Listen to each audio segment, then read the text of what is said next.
Hello friend, एक बार फिर से आपका स्वागत है मेरे इस YouTube channel okay GK channel में। तो दोस्तों, आज अपन पढ़ेंगे रीड लेवल 1 व रीड लेवल 2 के लिए क्रिया टॉपिक, जो बहुत ही महत्वपूर्ण है।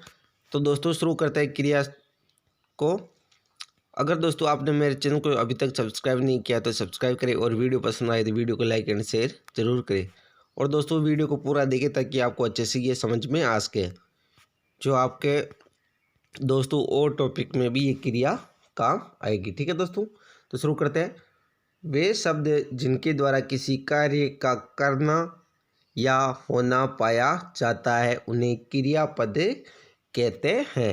यानी कि वो शब्द जो हमें किसी कार्य का बोध कराते हैं, ठीक है, उन्हें क्या बोलते हैं अपन? क्रियापद बोलते हैं। यानी कि काम को ही क्या बोलते हैं दोस्तों? क्रिया। ठीक है। संस्कृत में क्रिया रूप को धातु कहते हैं। क्या कहते हैं दोस्तों? संस्कृत में क्रिया को क्या कहते हैं? धातु। और धातु कौन से होते हैं? जैसे पट धातु, पढ़ती, पटत, पटंती, पटसी, पटत, पटत, पटामी, पटावे, पटामे, तो वो धातु होते हैं। और हिंदी में उनको क्या बोलते हैं अपन? क्रिया बोलते हैं। ठीक है दोस्तों, हिंदी में उन्हीं के साथ अगर ना और ता लग जाता है तो दोस्तों वो क्रिया होता है। जिन शब्दों के साथ ना व ता लगता है तो वो दोस्तों क्या होता है? क्रिया होता है। जैसे लिख से क्या होगा? लिखना। जो लिख धातु, इसमें ना पढ़ते लगा दो तो क्या बनेगा? लिखना। हस धातु में दोस्तों ना लगा तो क्या लगता है दोस्तों? हंसना बन जाएगा। और खा में लगा दो ता तो खाता, तो खाता भी क्या दोस्तों? क्रिया है। और खा में ना लगा दो तो भी क्या बनेगा? खाना। ठीक है दोस्तों, तो यह है दोस्तों क्रिया की परिभाषा, है ना। वापिस देखते हैं एक बार। वे शब्द जिनके द्वारा किसी कार्य का करना या होना पाया जाता है उन्हें क्रियापद कहते हैं। यानी कि वो शब्द जो किसी कार्य का बोध कराते हैं उन्हें क्रिया कहते हैं। सीधी भाषा में यह है इसकी परिभाषा। संस्कृत में क्रिया को धातु कहा जाता है। क्या कहा जाता है? धातु। ठीक है। पढ़ धातु, हस धातु, लिख धातु, वो सारी धातु है ना दोस्तों। हिंदी में उन्हीं के साथ ना या ता लग जाता तो उसे क्रियापद बन जाता। जिसे लिख में ना जोड़ दे तो लिखना, हंस में ना जोड़ दे तो हंसना। ठीक है। फिर है दोस्तों प्रकार। जो क्रिया उसके कौन कौन से प्रकार वो अपन देखते हैं। कर्म के आधार पर, प्रयोग तथा संरचना के आधार पर क्रिया का विभिन्न भेद पाए जाते हैं। ठीक है दोस्तों, कर्म, प्रयोग, संरचना के आधार पर क्रिया के विभिन्न भेद है। पहला जो प्रकार दोस्तों, कर्म के आधार पर। किसके आधार पर? कर्म के आधार पर क्रिया के प्रकार। ठीक है दोस्तों, कर्म के आधार पर क्रिया के मुख्यतः दो भेद होते। कितने भेद? दो भेद होते हैं। किसके आधार पर दोस्तों? कर्म के आधार पर क्रिया के दो भेद होते हैं। पहला प्रकार है अकर्मक क्रिया व दूसरा प्रकार है सकर्मक क्रिया। ठीक है दोस्तों, पहला जो प्रकार है अकर्मक, नाम से स्पष्ट हो रहा है ए का मतलब नहीं। ठीक है दोस्तों, ए का मतलब नहीं और कर्म मतलब कर्म। तो जिसमें कर्म नहीं पाया जाता है उसे अकर्मक क्रिया कहते हैं। यानी कि अकर्मक, ए का मतलब क्या होता है? नहीं, और कर्मक यानी कर्म, जिसमें कर्म नहीं पाया जाता अकर्मक क्रिया कहलाती है। इसकी सीधी परिभाषा है। अब अपन आगे देखते हैं। वे क्रियाएं जिनके साथ कर्म प्रयुक्त नहीं होता तथा क्रिया का प्रभाव वाक्य के प्रयुक्त कर्ता पर पड़ता है उसे अकर्मक क्रिया कहते हैं। ठीक है दोस्तों, यानी कि जिस वाक्य में कर्म नहीं होता उसे अकर्मक कहते हैं। अब जैसे देखते हैं उदाहरण। जैसे कुत्ता भौंकता है, तो यहाँ जो कुत्ता है दोस्तों ये क्या है? करता है। क्या है दोस्तों? करता होगा, है ना, क्योंकि भोगने का काम कौन कर रहा है? कर्ता कर रहा है। और फिर उसके बाद में भोगना क्या है या भोगता क्या है? क्रिया है। क्योंकि मैंने बताया जिसके पीछे ना या ता जुड़ता है वो क्रिया होती है। तो यह देखो, भोगना या भोगता, ता जुड़ रहा है तो ये भोगना क्या है? क्रिया है, काम है। तो जिस काम को करता है जो, वो तो होता है कर्ता, और क्या कर रहा है वो होता है काम यानी क्रिया। तो यह कुत्ता भोगता है, सिर्फ यहाँ कर्ता और क्रिया है बस। इस वाक्य में क्या है दोस्तों? कर्ता प्लस क्रिया। क्या दोस्तों, कर्ता प्लस क्रिया। कर्ता कौन है दोस्तों, कुत्ता। कुत्ता तो क्या है दोस्तों, कुत्ता तो है कर्ता और जो क्रिया दोस्तों वो है भोक्ता है। ठीक है, तो इसलिए इस वाक्य में कर्म नहीं है, ये अकर्मक वाक्य है। फिर देखो, कविता हंसती है। क्या है दोस्तों, कविता हंसती है। तो कौन हंसती है, कविता। तो हंसने का कौन कर रही है, कविता। तो ये तो हो गई कर्ता, और क्या कर रही है, हंस रही है। तो ये हो गई क्रिया। हंसना क्या दोस्तों, क्रिया। तो इसमें भी क्या दोस्तों, अकर्मक क्रिया है पूरे वाक्य में। इसकी एक ट्रिक है दोस्तों, अपन को क्या से प्रश्न करना है, किससे क्या से प्रश्न करना। अगर उत्तर आ जाए तो सकर्मक क्रिया होगी, अगर उत्तर नहीं आए तो अकर्मक क्रिया होगी। तो जैसे मैं क्या से प्रश्न करता हूँ, जैसे टीना सोती है, तो टीना क्या सोती है, कुछ नहीं। तो टीना कर्ता हो गया और सोना क्रिया। अब इसमें कर्म नहीं है देखो, तो टीना क्या सोती है, कुछ नहीं सोती है। आंसर नहीं आ रहा है, इसका मतलब अकर्मक क्रिया है। ठीक है, बच्चा रोता है, बच्चा क्या रोता है, कुछ नहीं रोता, बच्चा क्या रोता है। तो इसमें बच्चा कर्ता और रोना क्रिया हो गया। तो ये इसमें भी अकर्मक क्रिया यानी कर्म नहीं है। आदमी बैठा, आदमी क्या बैठा है, अब आंसर नहीं आ रहा तो अकर्मक क्रिया। फिर देखते हैं दोस्तों सकर्मक क्रिया। वे क्रियाएं जिनका प्रभाव वाक्य में प्रयुक्त कर्ता पर न पड़ कर कर्म पर पड़ता है, अर्थात वाक्य में क्रिया के साथ कर्म भी प्रयुक्त होता है, उसे सकर्मक क्रिया कहते हैं। सकर्मक का मतलब होता है कि जिसमें कर्म हो, जिस वाक्य में कर्म भी प्रयुक्त हो तो उसे सकर्मक क्रिया कहते हैं। यानी कि वह वाक्य जिसमें क्रिया का प्रभाव कर्ता पर न पड़कर किस पर पड़ता है, कर्म पर। तो अर्थात वाक्य में क्रिया के साथ कर्म भी प्रयुक्त होता तो सकर्मक क्रिया कहलाती। उसमें क्रिया का प्रभाव कर्ता पर पड़ रहा था अकर्मक में, और सकर्मक में क्रिया का प्रभाव कर्म में पड़ रहा है क्योंकि इसमें कर्म होता है। ठीक है, जैसे देखते हैं, अब दोस्तों देखते हैं उदाहरण। भूपेंद्र दूध पी रहा है। क्या पी रहा है, दूध पी रहा है। तो भूपेंद्र तो काम कर रहा है, किसका, दूध पीने का। तो भूपेंद्र तो क्या हो जाएगा, कर्ता हो जाएगा। क्या हो जाएगा दोस्तों, कर्ता हो जाएगा। क्या पी रहा है, आंसर आ रहा है कि क्या पी रहा है, तो दूध पी रहा, आंसर आ रहा है। तो ये हो जाएगा कर्म, और जो पीना जो क्रिया है वो क्रिया हो जाएगी। ठीक है दोस्तों, पीना क्या हो जाएगी दोस्तों, क्रिया हो जाएगी। फिर नीतू क्या बना रही है, तो नीतू खाना बना रही है। तो नीतू कर्ता, खाना बनाना कर्म, और बनाना बना रही है जो क्रिया हो जाएगी। ठीक है दोस्तों, ध्यान रखना है। तो आपको क्या वाली ट्रिक याद रखनी है। फिर दोस्तों सकर्मक क्रिया के भी दो उपभेद होते हैं। किसके, सकर्मक जो क्रिया है उसके दो भेद होते हैं। पहला होता है एक कर्मक क्रिया, दूसरा द्विकर्मक क्रिया। अकर्मक क्रिया यानी कि नाम से स्पष्ट हो रहा है एक क्रम, वाक्य में क्या आएगा, एक क्रम आएगा। तो अकर्मक क्रिया होगी। देखो, जब वाक्य में क्रिया के साथ एक क्रम प्रयुक्त होता है तो उसे अकर्मक एक कर्मक क्रिया कहा जाता है। जैसे दुष्यंत भोजन कर रहा है, तो दुष्यंत तो क्या करता, जो काम कर रहा है वो क्या कर रहा है, भोजन कर रहा, आंसर आया। तो एक कर्म हो गया और करना क्रिया हो जाएगा। तो ये तो क्या हो जाएगा, एक कर्मक क्रिया वाला वाक्य हो गया।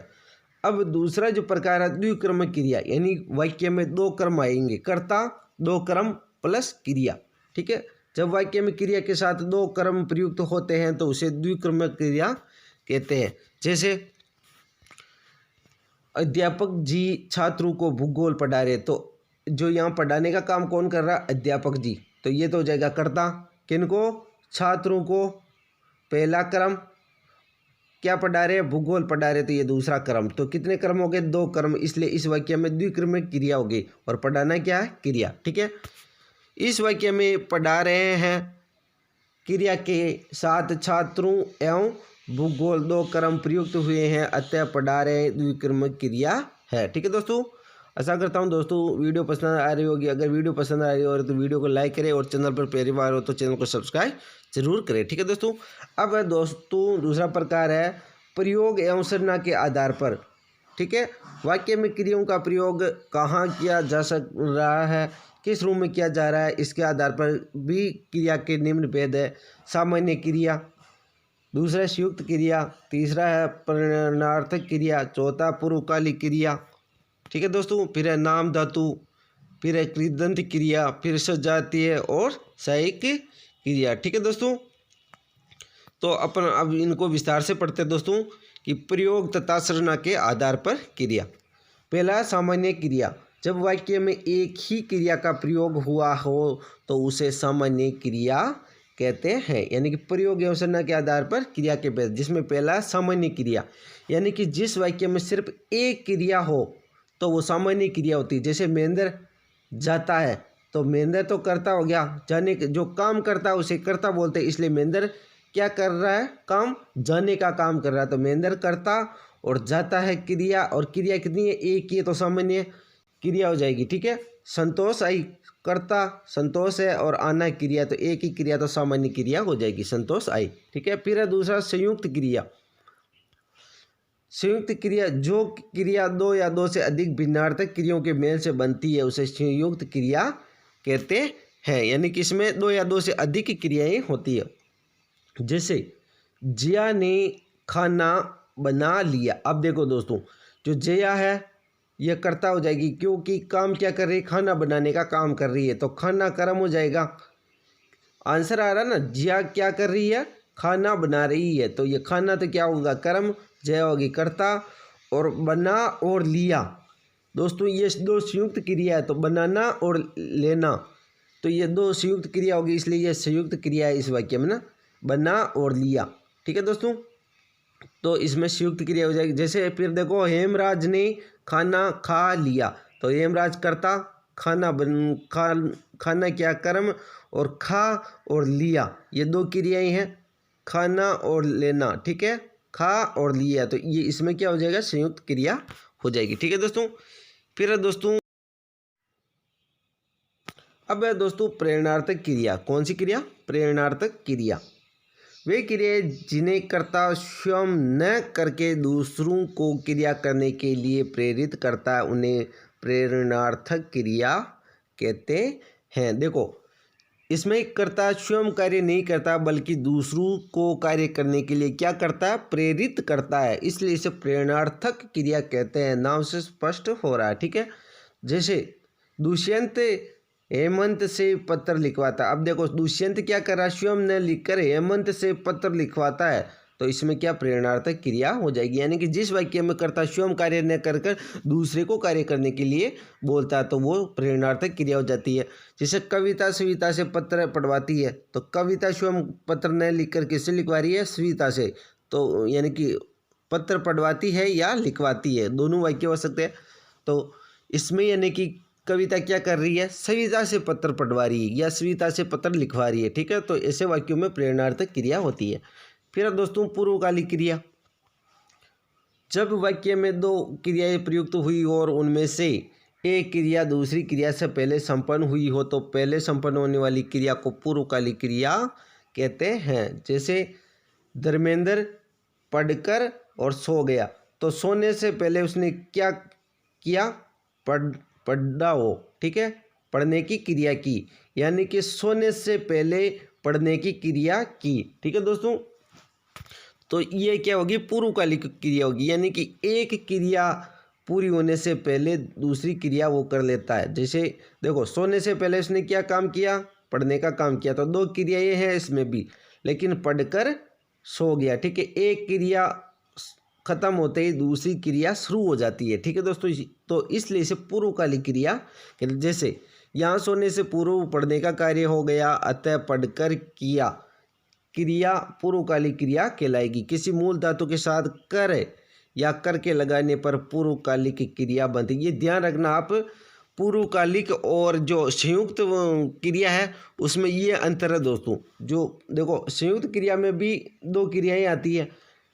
ठीक है दोस्तों, इसमें क्या के आते आते दो क्रियाएं होती है। ठीक है, जैसे जया ने खाना बना और लिया, तो ये ऐसे शब्द आते हैं।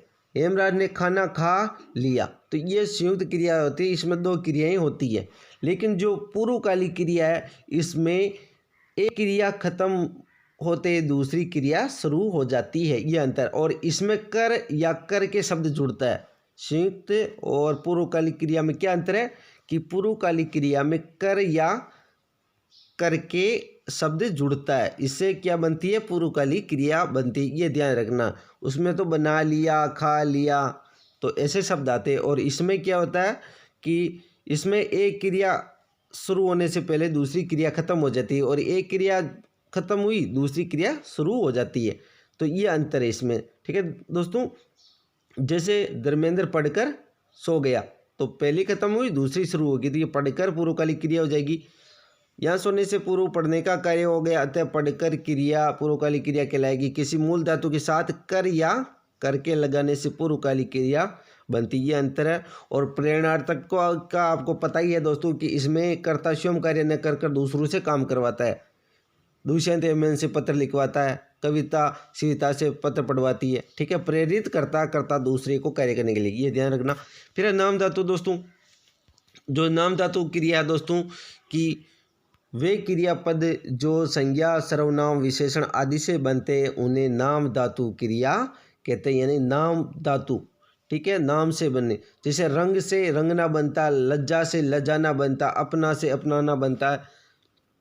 तो इसमें संज्ञा सर्वनाम और विशेषण तीनों से जो क्रिया बनती है वो नाम धातु क्रिया होती है। जैसे चमक से चमकाना, तो चमक क्या विशेषण है, गुदगुदाना। ठीक है, गरमाना, अपनाना, लजाना, रंगाना, ऐसे शब्द किसमें आते हैं, नाम धातु क्रिया में आते हैं। ठीक है दोस्तों, फिर है कृदंत क्रिया। कौन सी दोस्तों, कृदंत क्रिया। वे क्रियापद जो क्रिया शब्दों के साथ प्रत्यय लगने पर बनते हैं उन्हें कृदंत क्रियापद कहते हैं। क्या दोस्तों, वे क्रियापद जो क्रिया शब्दों के साथ प्रत्यय लगने पर बनते हैं तो वो उन्हें कृदंत क्रियापद कहते हैं। जैसे दोस्तों, जैसे चल है, तो चल में ना प्रत्यय लग जाएगा तो क्या बनेगा, चलना क्रिया बन जाएगा। और चलता से चलकर, इसमें कर प्रत्यय लग जाएगा तो चलकर बन जाएगा। लिख धातु है, उसमें ना प्रत्यय लगते क्या बनेगा, लिखना बन जाएगा। और लिखता, तो इसमें कर प्रत्यय जुड़ने से क्या बनेगा, लिख कर। ठीक है दोस्तों, तो ऐसे शब्द किस में आएंगे, कृदंत में। वापस देखते परिभाषा, वे क्रियापद जो क्रिया शब्दों के साथ प्रत्यय लगने पर बनते हैं तो वो क्या कहलाता है, कृदंत क्रिया कहलाता है। जैसे चल से चलना, चलता से चलकर, क्योंकि चल में ना प्रत्यय जुड़ा, चलता में कर प्रत्यय जुड़ा तो चलकर हो जाएगा। और लिखना बनेगा, लिख धातु में ना प्रत्यय जोड़ने से। ठीक है, लिखता में कर प्रत्यय जुड़ते क्या बनेगा, लिख कर। ठीक है दोस्तों, फिर है सजातीय क्रिया, यानी कि सजातीय यानी समान जाति के, यानी कि नाम से स्पष्ट है वे क्रिया जहाँ कर्म व क्रिया दोनों एक धातु से बने हो। क्या दोस्तों, वे क्रियाएं जो कर्म व क्रियाएं दोनों एक ही धातु से बने हो वहाँ पर सजातीय क्रिया होती है। कर्म और क्रिया दोनों एक धातु से बनने चाहिए तो वो शब्द क्या कहलाते हैं, सजातीय क्रिया वाले। जैसे भारत ने लड़ाई लड़ी, तो जो लड़ाई है कर्म और लड़ी क्रिया, ये दोनों किस धातु से, एक धातु से, लड़ धातु से बनी है ना। ठीक है दोस्तों, इसलिए यहाँ पर सजातीय क्रिया होगी इन शब्दों में। ठीक है, क्योंकि जो लड़ना कर्म है और लड़ी क्रिया है, तो दोस्तों ये एक धातु से बने, लड़ धातु से बना है, इसलिए ये सजातीय क्रिया होगी। ठीक है, फिर दोस्तों सहायी क्रिया। सहायी क्रिया दोस्तों है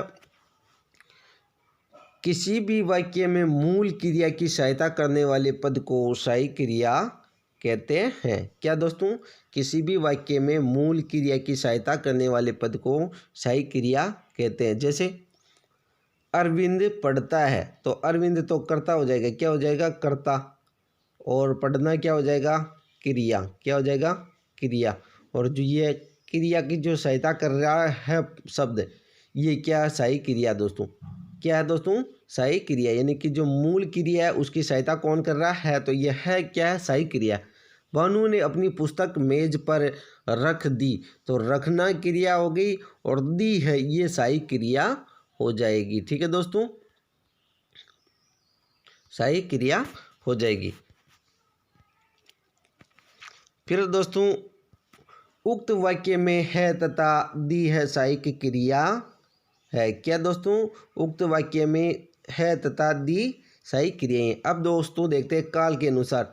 जिस काल में कोई क्रिया होती है उस काल के नाम के आधार पर क्रिया का भी नाम रख देते हैं। तो काल के अनुसार क्रिया 3 प्रकार की होती है, यानी जो काल होता है उसके अनुसार क्रिया कितने प्रकार की होती है? 3 प्रकार की। पहले भूतकालिक क्रिया, यानी कि पूर्व में घटित क्रियाओं का बोध कराती है, यानी पूर्व में घटित घटनाओं का बोध कराती है। ठीक है, यानी कि पूर्व के समय का बोध कराती है वो क्रिया। देखो, क्रिया का वह रूप जिसके द्वारा बीते समय में कार्य के संपन्न होने का बोध होता है, यानी कि वो शब्द जो पूर्व में बीत गए समय का बोध कराते हैं भूतकालिक क्रिया कहलाती है। जैसे सरोज गई, तो यानी कि जो सरोज करता है वो जा चुकी है पहले, तो इसलिए गई शब्द जो कि शब्द है वो भूतकालिक क्रिया है। गई क्या है? एक क्रिया है, और क्रिया भी कौन सी? भूतकालिक, क्योंकि पहले जा चुकी है वो। ठीक है, सलीम पुस्तक पढ़ रहा था, तो रहा था आ गया, इसका मतलब पहले पढ़ रहा था।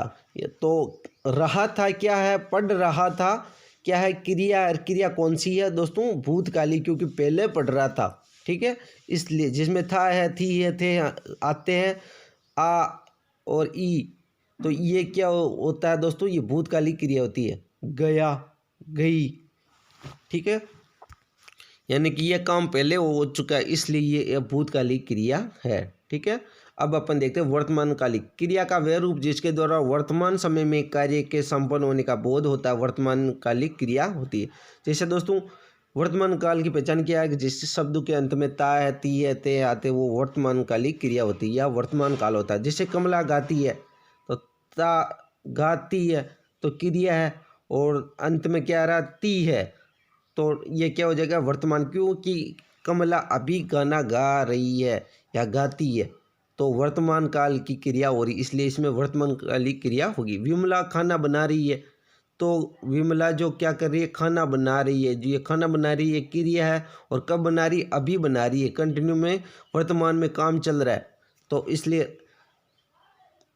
क्या हो जाएगा दोस्तों? वर्तमान कालिक क्रिया। जो ये कमला खाना खाती है, तो ये सामान्य वर्तमान हो जाएगा। ठीक है, सामान्यता आती है, तो ये वर्तमान काल की पहचान है।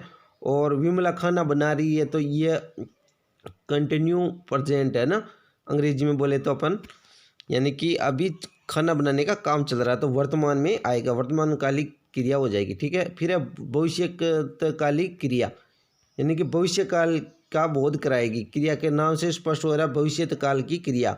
जो आने वाले समय में जो क्रिया संपन्न होगी वो भविष्य काल वाली क्रिया होगी। ठीक है दोस्तों, जैसे नीलम कल जोधपुर जाएगी, तो दोस्तों जो नीलम है करता कब जाएगी? कल जाएगी, यानी भविष्य में जाएगी, आज नहीं, ने तो गई है, कब जाएगी? कल जोधपुर जाएगी। तो ये जो जाना योग क्रिया हो जाएगी, ये भविष्य काल की क्रिया होगी, क्योंकि अब आने वाले समय में काम होगा। अशोक पत्र लिखेगा, तो गा है, गी है, गे, ये किसकी पहचान है? भविष्य काल की। लिखेगा कब पत्र? क्रिया कब करेगा? भविष्य काल में। ठीक है दोस्तों, तो ये हो जाएगी भविष्य काल की क्रिया। दोस्तों आशा करता हूँ कि वीडियो पसंद आई होगी। अगर वीडियो पसंद आई तो वीडियो को लाइक करें, और चैनल पर पहली बार हो तो चैनल को सब्सक्राइब करें, ताकि आने वाली हर वीडियो का नोटिफिकेशन आपको प्राप्त हो सके। और दोस्तों इन वीडियो को आप कंटिन्यू देखते रहें, आपको ज़रूर समझ में आएगा और आपको अच्छे से ये चीज़ें याद भी होगी। ठीक है दोस्तों, तब तक के लिए जय हिंद, जय भारत।